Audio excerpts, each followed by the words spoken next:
రాఘవయ్య చాలా గౌరవం మర్యాదతో ఉండేవాడు. ప్రభుత్వ టీచర్ కూడా కావడంతో ఆయనకు ఊళ్ళో ఎంతో మర్యాద ఇచ్చేవారు.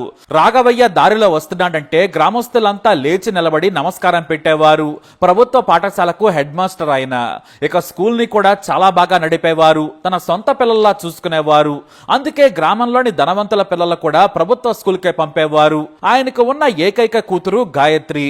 చదువులో చాలా చురుకు. తండ్రికి తగ్గ కూతురు అనిపించుకునేది. స్కూల్లో టాపర్. ఆ తర్వాత ఐఐటిలో సీట్ సంపాదించింది. ఎక్కడో మారుమూల గ్రామంలో పెరిగిన గాయత్రి ముంబై ఐఐటిలో చదువుకుంది. అక్కడ కూడా తన చదువుతో రాణించిందామె. అయితే ఐఐటిలో చదువుతున్నప్పుడే ఢిల్లీకి చెందిన ఒక వ్యాపారవేత్త కొడుకుని ప్రేమించింది గాయత్రి. కానీ ఆ విషయాన్ని తండ్రికి చెప్పలేదు. ఎందుకంటే గ్రామంలో మంచి మర్యాదలకు ఆయన పెట్టింది పేరు. అందుకే భయపడింది. అయితే ఇంతలో రాఘవయ్య భార్య సుమతి అనారోగ్యంతో చనిపోయింది. దీంతో ఆయన చాలా కుంగిపోయారు. తన జీవితంలో సుమతి చేసిన సేవ ఆయనకు మాత్రమే తెలుసు. తన మర్యాదనే తన జీవితం అనుకునేది సుమతి. భర్తకు తగ్గ భార్యగా నడుచుకునేది. తమ వీధిలో ఎవరికి ఏం కావాలన్నా సాయం చేసేది. పేద పిల్లలకు పండగలకు కొత్త బట్టలు కొనిపెట్టేది. ఇంట్లో పిండి వంటలు చేసుకుంటే పిల్లలను పిలిచి వారికి కూడా పెట్టేది. వారు ఎంతో మురిసిపోయేవారు. ఎవరితోనూ గొడవలు పెట్టుకునేది కాదు. అందరితో సఖ్యతగా మెలిగేది. కానీ హఠాత్తుగా సుమతి మరణం రాఘవయ్యను బాగా బాధించింది. కానీ కూతురు ఉన్నదిలే అని అనుకున్నాడు ఆయన. తల్లి మరణ విషయం తెలిసి ముంబై నుంచి వచ్చింది కూతురు. వారం రోజుల పాటు మాత్రమే గడిపి తన కాలేజీలో చాలా ఇంపార్టెంట్ క్లాసెస్ ఉన్నాయని చెప్పి వెళ్లిపోయింది. దీంతో రాఘవయ్య జీవితంలో చీకటి రోజులు మొదలయ్యాయి. కానీ స్కూల్ కి వెళితే చాలు అన్ని మరిచిపోయేవారు. రోజు రోజుకి తనకు వయసు మీద పడిందని ఆయన అర్థం చేసుకుంటూ ఉన్నారు. సుమతి ఉన్నప్పుడు తాను లేచి స్నానం చేసే సమయానికి టీ చేసి పెట్టేది. ఆ తర్వాత బ్రేక్ఫాస్ట్ దగ్గరకు వచ్చేసేది. ఈ లోపు పేపర్ చదువుకునేవారు ఆయన. స్కూల్ టైం కాగానే చెప్పి తొందరగా వెళ్లమని గుర్తు చేసేది. తనకు జీవిత అలారం లాంటిది సుమతి. ఆ అలారం ఆగిపోవడంతో రాఘవయ్యకు జీవితం కొత్తగా ఉంది. ఉదయం 5 గంటలకే నిద్రలేచి ఇల్లు శుభ్రం చేయటం నుంచి వంట వరకు తానే చేసుకునేవారు. కొన్నాళ్లకు పనివారిని పెట్టుకున్నారు. ఇక తప్పలేదు. కానీ వారి వంటలు తనకు నచ్చేవి కావు. అయినా కూడా తప్పదు. ఆ తర్వాత తనకు వీలైనప్పుడు తానే వండుకునేవారు. రోజు రాత్రి సమయంలో కూతురుతో గంటసేపు మాట్లాడేవారు ఆయన. కానీ కూతురు బిజీ అయిపోయింది. గంట నుంచి అరగంట మాట్లాడే సమయానికి వచ్చింది. కూతురు తనకు ఎగ్జామ్ ఉంది నాన్న, చదువుకోవాలని చెప్పేది. దీంతో భారంగానే ఫోన్ పెట్టేసేవారు ఆయన. ఇక ఫైనల్ ఇయర్ కి వచ్చేసరికి పావు గంట మాట్లాడితే చాలు, అదే ఎక్కువ. తన కూతురు చదువుకుంటోంది, అది కూడా పెద్ద కాలేజీలో, పోటీ ప్రపంచంలో తప్పదనుకున్నారు. కానీ తన ఫోన్ సమయాన్ని ప్రియుడికిస్తుందని రాఘవయ్యకు తెలియదు. పైగా బాగా ధనవంతుడి కొడుకు. దీంతో కారులో తిరుగుతూ ముంబైలో ఎంజాయ్ చేసేది. అలానే చదువుని అశ్రద్ధ పెట్టలేదు గాయత్రి. గాయత్రి టాలెంట్ కు యావత్ క్లాసు షాక్ అయ్యేది. ఆమెతో స్నేహం కోసం తప్పించేవారు. దీంతో ఆమెకు స్నేహితులు ఎక్కువైపోయారు. ఎంతలా అంటే అందరూ ఫ్రెండ్సే. అయితే తన రిచ్ బాయ్ ఫ్రెండ్ ఆమెను తన ఇంటికి తీసుకెళ్లి తల్లిదండ్రులకు పరిచయం చేశాడు. తన ప్రియుడైన వైభవ్ ఇల్లు కారు చూసి ఆశ్చర్యపోయింది. వారింట్లో 6 కార్లున్నాయి. వారి కార్ల విలువ చేయదు తమ జీవితం అనుకుంది. కానీ పట్టించుకోలేదు. తాను బాగా చదువుతాను, ఇలాంటివన్నీ తాను కొనగలనుకునేది. అయితే తన గర్ల్ ఫ్రెండ్ అని గాయత్రి ఇంట్లో పరిచయం చేశాడు ఆమె బాయ్ ఫ్రెండ్ రాఘవ్. ఆ మాట విని కాస్త సిగ్గుపడింది. కానీ అతన్ని చాలా ఇష్టపడింది గాయత్రి. క్లాస్ టాపర్ గా కూడా పరిచయం చేయడంతో పొంగిపోయింది. ఇటు చదువు అటు బాయ్ ఫ్రెండ్ మోజులో తండ్రిని మరిచిపోయింది గాయత్రి. కనీసం తండ్రి ఫోన్ చేసినా కట్ చేసి మెసేజ్ పెట్టేసేది. తిన్నావా, ఆరోగ్యం బాగుందా అని అడిగేవారు ఆయన. డబ్బులు అవసరం లేదని చెప్పేది. ఎందుకంటే నాన్న పంపిస్తే 10 నుంచి 20 వేలు పంపించగలరు. కానీ తన బాయ్ ఫ్రెండ్ ఆమెకు ₹1,00,000 అంటే పంపించేసేవారు. దీంతో నాన్న పంపించే డబ్బులు తక్కువయ్యాయి.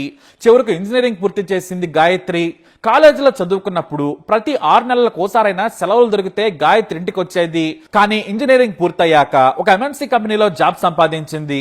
అది కూడా ఏడాదికి 2.5 కోట్ల ప్యాకేజీ. దీంతో గ్రామంలో మరోసారి కూతురు కారణంగా రాఘవయ్య పాపులర్ అయ్యారు.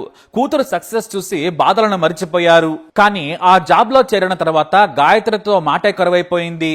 తండ్రి ప్రతిరోజు ఫోన్ చేసేవారు. కానీ గాయత్రి ఎప్పుడో రాత్రి సమయంలో రాఘవయ్య పడుకున్న తర్వాత 11 గంటలకు ఫోన్ చేసేది. అయినా కూతురు ఫోన్ చేస్తే మురిసిపోయేవారు. స్కూల్లో పనిచేసినన్ని రోజులు కూడా భార్య లేదన్న బాధ ఉన్న కూతురు విజయం చూసి ఆయన పొంగిపోయేవారు. తన జీవితం ముగిసిపోయింది, కూతురు సంతోషం చాలా అనుకున్నాడు ఆయన. కానీ చూస్తూ ఉండగానే రిటైర్ అయిపోయారు రాఘవయ్య. కూతురు పెళ్లి చేయాలనుకున్నారు. కానీ కూతురిని పెళ్లి గురించి అడిగితే ఇప్పుడే చేసుకోనని చెప్పింది. కానీ నాకు ఆరోగ్యం బాగుండడం లేదు, నువ్వు తొందరగా పెళ్లి చేసుకుంటే బాగుంటుంది కదా అన్నాడు తండ్రి. కానీ గాయత్రి నుంచి సమాధానం రాలేదు. ఎందుకంటే ఏకంగా ఆమె ప్రియుడితో లగ్జరీ ఫ్లాట్ లో లివ్ ఇన్ రిలేషన్షిప్ లో ఉంది. ఆ మాట చెప్పేందుకు కూతురికి ధైర్యం చాలలేదు. ఎందుకంటే దాని అర్థం కూడా తన తండ్రికి తెలియదని ఆమెకు తెలుసు. పెళ్లి కాకుండా ఒక వ్యక్తితో ఎలా కలిసి ఉంటామని అంటారు, కానీ ఆమె ప్రియుడు వైభవ్ తో కలిసి ఉంటూనే జాబ్ చేస్తోంది. ఇక ధనవంతుల కల్చర్ లోకి వెళ్లిపోయింది. తన ప్రియుడు వైభవ్ తన బంధువులు స్నేహితులందరికీ పరిచయం చేశాడు. వారితో కలిసిపోయింది గాయత్రి. ఇక తాను మోడర్న్ గా మారిపోయింది. ఈ సంతోషంలో తండ్రి నా కోసం రోజు ఎదురు చూస్తాడు, నా ఫోన్ కోసం తప్పిస్తాడనే విషయం కూడా మరిచిపోయింది. చివరకు నాతో ఓసారి మాట్లాడొచ్చు కదమ్మా అని బ్రతిమలాడుకునే పరిస్థితికి వచ్చాడు రాఘవయ్య. కానీ కూతురు మాత్రం కనికరించలేదు. నేను చాలా పెద్ద కంపెనీలో పనిచేస్తున్నా నానా అని చెప్పేది. అంతేకాదు ఏమైనా డబ్బు కావాలని అడిగేది. నాకు పెన్షన్ వస్తోందమ్మా, నాకు డబ్బులు అవసరం లేదు, నీకు కావాలని అడిగేవారు ఆయన. కానీ కూతురుకు డబ్బు అవసరం లేదని అర్థమైపోయింది. దీంతో గ్రామంలోని పేద పిల్లల చదువు కోసం సాయం చేయడం మొదలుపెట్టారు రాఘవయ్య. తన భార్య సుమతి పేరుతో దాన ధర్మాలు చేస్తూ మరింత పేరు తెచ్చుకున్నారు. కానీ జీవితాన్ని మాత్రం ఒంటరి వెంటాడుతోంది. దీంతో ఓ పేదంటి కుర్రాడిని తనతో పాటు ఉంచుకునేవాడు. తనకి చదువు చెబుతూ ఆర్థికంగా సాయం చేస్తూ ఉండేవాడు. తండ్రి లేని ఆ కుర్రాడే రాఘవయ్యకు జీవితం అయిపోయింది. రాత్రి సమయంలో తాను వంట చేసి ఆ కుర్రాడి కోసం ఎదురు చూసేవాడు. ఇద్దరు కలిసి భోజనం చేసేవారు. ఆ కుర్రాడితో స్నేహితుడిలా మారిపోయారాయన. ఆ కుర్రాడు కూడా సార్ అంటూ ఎప్పుడూ వెనకాల తిరిగేవాడు. అతన్ని చూస్తే చిన్నప్పటి నుంచి తన కూతురే గుర్తొచ్చేది. అయితే గాయత్రిని పెళ్లి చేసుకుంటామని ఎంతో మంది దగ్గర బంధువులైన కుర్రాళ్లు తమ తల్లిదండ్రులతో ఫోన్ చేయించేవారు. కానీ రాఘవయ్య మాట వినలేదు. ఓ రోజు హఠాత్తుగా తన పెళ్లి అని కూతురు ఫోన్ చేసి చెప్పింది. అంతే, రాఘవయ్య గుండె బద్దలైంది. మీరు రావాలి నానా అని చెప్పింది. పెళ్ళెప్పుడమ్మా అంటే రేపే అనడంతో గుండె గుబేల్మంది.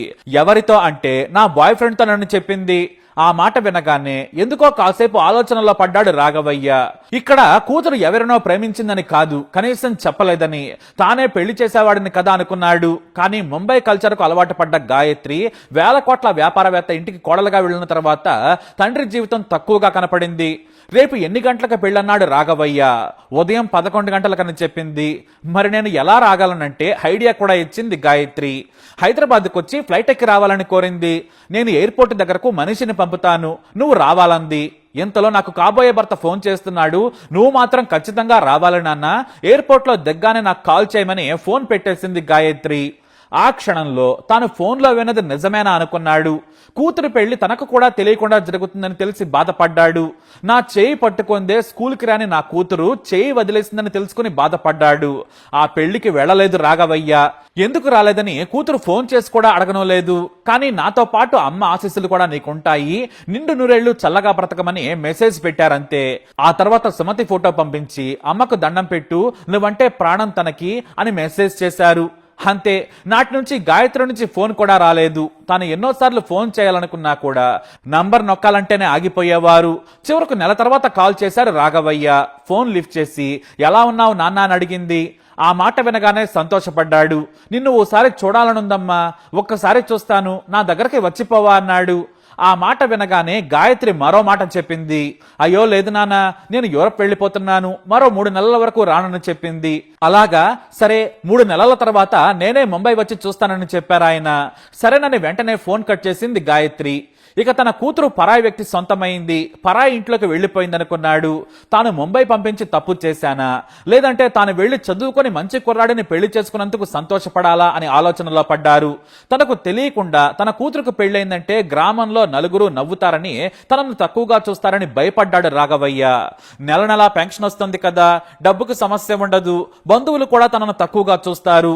కూతురుకు పెళ్లైన విషయం ఆ తండ్రికి కూడా తెలియదంటే బంధువులు వెనకాల 4 మాటలు అనొచ్చు, కూతురు ఎవరితోనో లేచిపోయిందనొచ్చు, లేదంటే ఇంకేదైనా చెప్పొచ్చు.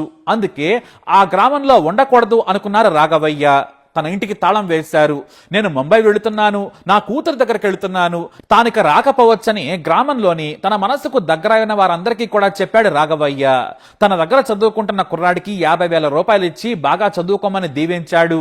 ఏదైనా ప్రభుత్వ ఉద్యోగం సాధించు, ఈ డబ్బును వృధా చేసుకోకు, నీకు బాగా డబ్బు అవసరమైతే, చదువు కోసం డబ్బు కావాలంటే నాకు ఫోన్ చేయి, నేను నీ ఫోన్ మాత్రమే ఎత్తుతాను, కానీ నా అవసరం ఉంటేనే నాకు చేయాలి, లేదంటే వద్దు, ఈ విషయం ఎవరికీ చెప్పొద్దని చెప్పాడు. ఆ కుర్రాడు తన గురువు దగ్గర ఆశీర్వాదం తీసుకుని టౌన్ వరకు వచ్చి హైదరాబాద్ బస్ ఎక్కించి వెళ్లిపోయాడు. రాఘవయ్య తన వెంట భార్య ఫోటో మాత్రమే తెచ్చుకున్నారు. హైదరాబాద్ లోని శివారు ప్రాంతంలో ఉన్న ఓ వృద్ధాశ్రమంలో చేరారాయన. ఇక ఏనాడు కూతురికి ఫోన్ చేయలేదు. ఆ కూతురు కూడా ఫోన్ చేయలేదు. నా జీవితం ముగిసిపోయింది. ఇక నేను కూతురు మీద కోపట్టం వల్ల ఉపయోగం ఏంటి? మరో 10 ఏళ్లు బతికితే ఎక్కువ. నా కూతురు తనకు నచ్చినట్లు బ్రతికితే చాలు. నేను నా జీవితంలో విమానమే ఎక్కలేదు, కానీ నా కూతురు విదేశాల్లో ఉంది. కని పెంచడం వరకే నా విధి, అది పూర్తయింది. నాన్న అవసరం లేదనుకుని వెళ్లిపోయిందనుకుని ఆశ్రమంలో ఉండడం మొదలుపెట్టారు రాఘవయ్య. తనకు జీవిత చరమాంకలో చేయి పట్టుకునే తోడు లేకుండా పోయిందని మనసులోనే బాధను చెప్పుకునేవారు. తన కూతురు గురించి ఎవరికి చెప్పేవారు కాదు ఆయన. ఎందుకంటే తన కూతురును తిడతారని, ఆత్మగౌరవంతోనే బ్రతకాలి, అదే మంచితనంతో చనిపోవాలనుకున్నారు ఆయన. అలా రాఘవయ్య మంచి మర్యాదల జీవితం చివరకు అనాథలా మారింది. ఇది ఓ రాఘవయ్య జీవితం. ఈ కథపై మీ అభిప్రాయాన్ని కమెంట్ ద్వారా తెలియజేయండి. ఇలాంటి స్టోరీస్ కోసం వీడియోని లైక్ చేయండి, షేర్ చేయండి, మా ఛానల్ని సబ్స్క్రైబ్ చేసుకోండి.